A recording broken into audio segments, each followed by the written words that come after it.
Elections are all about getting to know the people you will represent.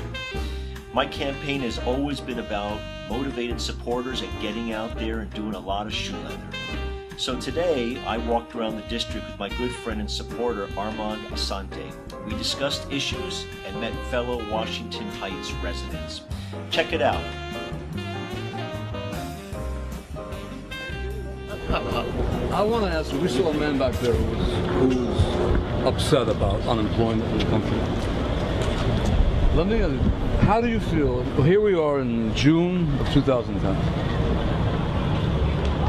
When you look at the year as it is now, do you feel that we're in for a double dip in this recession? The numbers really don't tell the truth, though, because people use these unemployment figures and don't talk about what it really means to make a living. 1 in 5 people doesn't have good paying work. That's 20% of the people in this country. So forget, it's not just the people who are unemployed, it's the people who are working for minimum wage, which is a poverty level wage. One of the things I want to do is raise the minimum wage to $10 an hour at least to start. Thank you. People should not be working for poverty level wages. A logical thinking person would say the problem is this: we've got drug companies that make too much money and insurance companies that are ripping us off. Pretty simple. I think everybody, American, knew that, and yet now they look at it and say, wait a minute, we just created this health system that's going to keep that in place, right?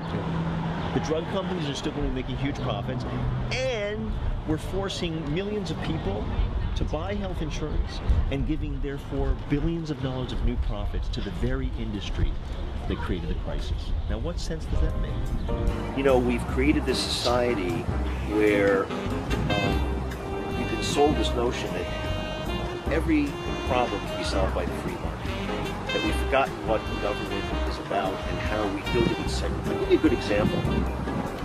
Look at the great things that we've done in the country. The interstate highway system.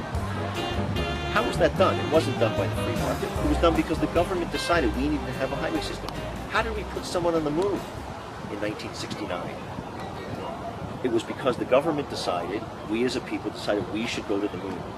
And you could just take many examples of the great things we did. It wasn't about the free market. It was because we as a society with our government decided to do something. You could not do those things today because people think that the government is at fault and is not a part of the solution. I work in Midtown, so I'm riding the subways constantly. Yeah, and I ride them for work. So the result is the more they cut lines, I'm going to see clients, and they're making it harder for me to do my job by cutting all these lines. I love the subways. It's the one place where actually you have some quiet, you can read.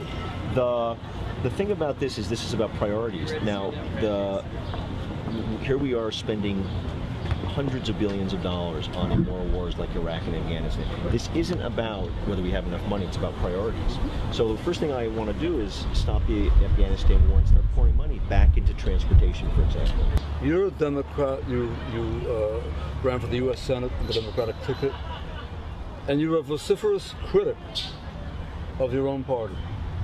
What is it that, what angers you? What gets to you? And by the way, we as Democrats, what's going on? Look, this is a party that was once the party of FDR, the Great Society. It was about standing up for the average person. Now you look at politicians, and I think it's partly, including my opponent, it's partly a function of being part of this corrupt system where the lobbyists, the money that they have to raise, corrupts the entire system. We have to totally publicly finance our elections, partly because even good people get paid off and corrupted. And even good people have to run after the money that then shapes the legislation.